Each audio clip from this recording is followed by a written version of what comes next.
Hi and welcome to Williams TV here in the pit lane in Baku. It's a bit of a cloudy day, it's cooler than last year. Rob Smedley joins me. Hi Rob, how are you doing? Hi Karun, how are you? Long time no see. Long time no see. It's a lot cooler than last year, isn't it? I was baking here last year in the pit lane. Yeah, well, as you just said, I mean, there's a lot more cloud about. We're expecting it to clear up for the running sessions, so I think it's going to get, it will definitely heat up. I mean, we're expecting probably upwards of about 30 degrees on Sunday, with no cloud, which is hot for me. Yeah, absolutely. We're here for the second time in Baku. What are you expecting from the guys this season? Is the circuit going to be one that helps you think? I don't think it will be a circuit that hurts us, put it that way. I mean, we've got our bogey circuits like Monaco and Barcelona, for example. This is definitely not one of them. This should be a good one. Whether or not we can make it as good as Canada is another question, but that's certainly our aim. You've got this juxtaposition of the really long straight and which is something that suits our car. And then you've got the tight twisty bits, which we're working on. So let's see. I think we can do a lot better than we did last year, put it that way. And Lance has obviously never raced here before. What's he been up to in terms of learning the circuit in advance and preparing for the weekend? Well, we've been on the simulator. He's spent 2 days back at Grove on the simulator. We've got quite a good track map now. So we have a laser scan of the track map. And that's been updated since last year with all the buildings, so he's got his reference and all the rest of it. We did a really comprehensive job of making sure that that's quite a realistic map. And he spent a couple of days on the simulator learning that.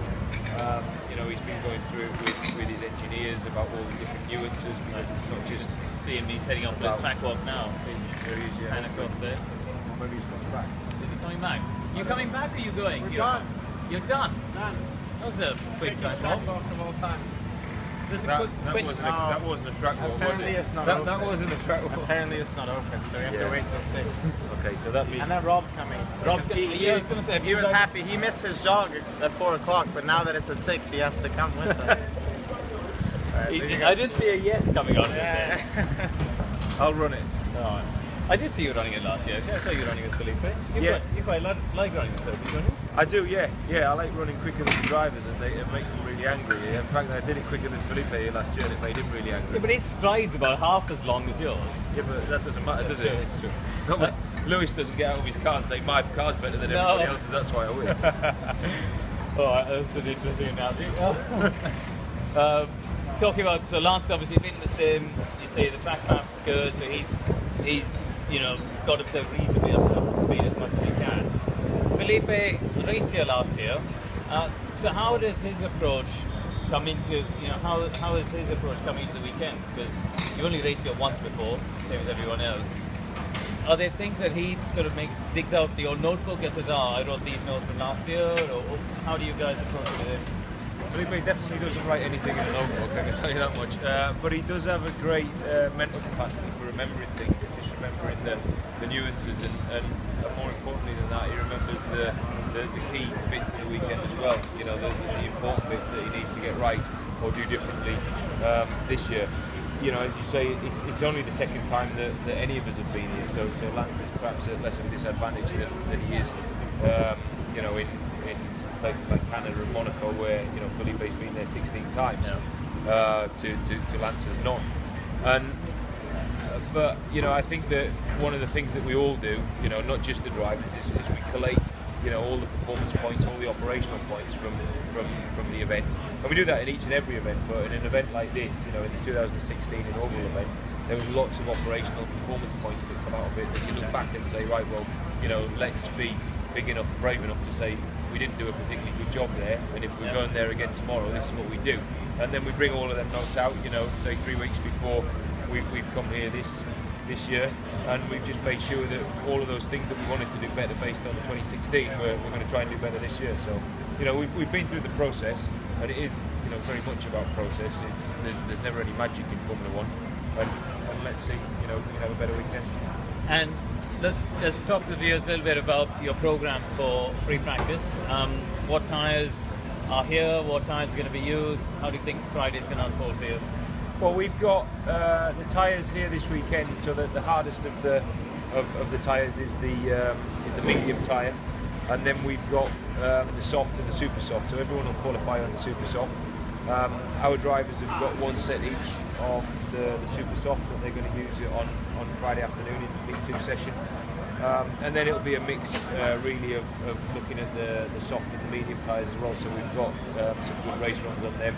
We know what the deltas are, the lap time deltas on low fuel or lowish fuel that we run, you know, during the P1 and the P2 sessions.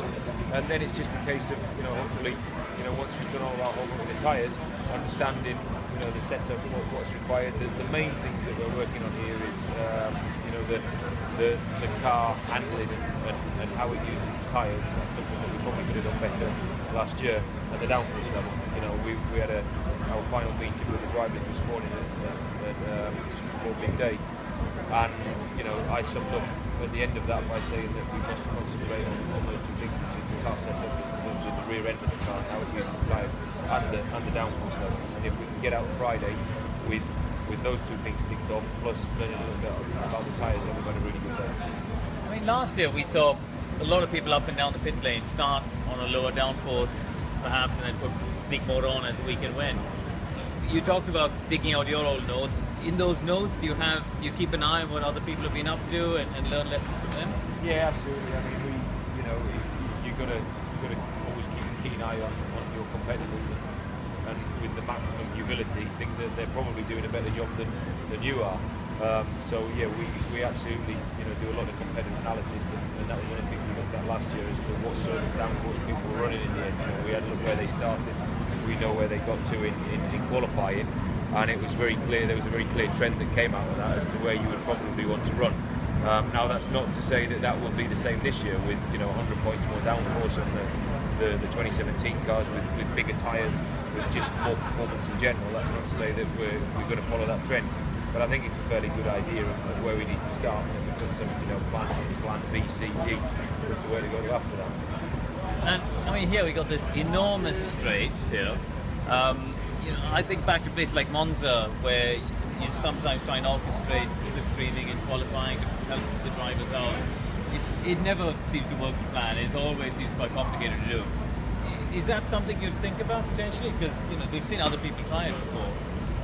Yeah, it's definitely something we can think about. You know, it's always hard to orchestrate, and one driver probably comes off worst. But there is definitely an opportunity for us there.